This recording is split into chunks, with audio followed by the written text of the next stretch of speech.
Asia কাপে পাকিস্তান ইন্ডিয়াকে হারিয়ে আবারও কি ফিডব্যাক দিল যে বড়দের এশিয়া কাপে ইন্ডিয়া পাকিস্তানকে হারিয়ে শিরোপা জিতেছিল, ছোটদের এশিয়া কাপে ইন্ডিয়াকে পাকিস্তান হারিয়ে সেই প্রতিশোধটা নিয়েই নিল হয়তো। আসুন বিস্তারিত জেনে নেই। আন্ডার-19 এশিয়া কাপ ইন্ডিয়াকে পাকিস্তান অনূর্ধ্ব-19 191 রানের বিশাল ব্যবধানে হারিয়েছে, যেটা কোনো আন্ডার-19 কোনো বড় কোনো টুর্নামেন্টের সব থেকে বড় ব্যবধানের হার এবং সব থেকে বড় ব্যবধানে জয় পেয়েছে পাকিস্তান টিম। ফাইনালে এসে দুর্দান্ত পারফরমেন্স দেখিয়েছে ফাইনালের অনূর্ধ্ব-19 টিমের প্লেয়াররা, ব্যাটাররা, বোলাররা সবাই। দেখুন, এদিন আগে ব্যাট করে পাকিস্তান অনূর্ধ্ব-19 347 রানের বিশাল পুঁজি করে, যেটা এই পিচে পরবর্তীতে ব্যাট করে করা এক প্রকার অসম্ভবই ছিল।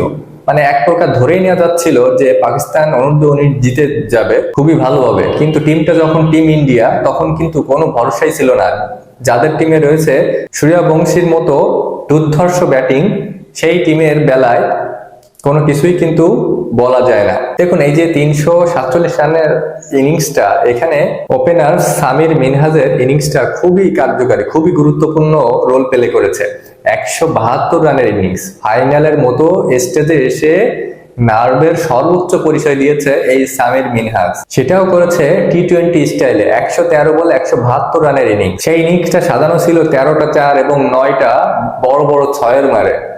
সামির মিনহাজের এই ইনিংসটা দেখে মনে হচ্ছিল যেন ফিউচার পাকিস্তানের এক জ্বলন্ত দূত তিনি ব্যাট করতেছে, এবং ইন্ডিয়ার বোলারদের উপরে রোলার কোস্টারের মতো যেভাবে 4-6 তিনি পিটিয়েছে একবারে শেষ পর্যন্ত, সেটা ছিল এক প্রকার চোখের শান্তি। দুর্দান্ত খেলেছেন এই সামির মিনহাজ, এবং বাকি যারা ছিল তারাও ছোট ছোট কন্ট্রিবিউট করেছে, কিন্তু আসল কাজটা করেছে এই সামির মিনহাজ। এবং বল হাতে ইন্ডিয়া মোটেও ভালো করতে পারেনি।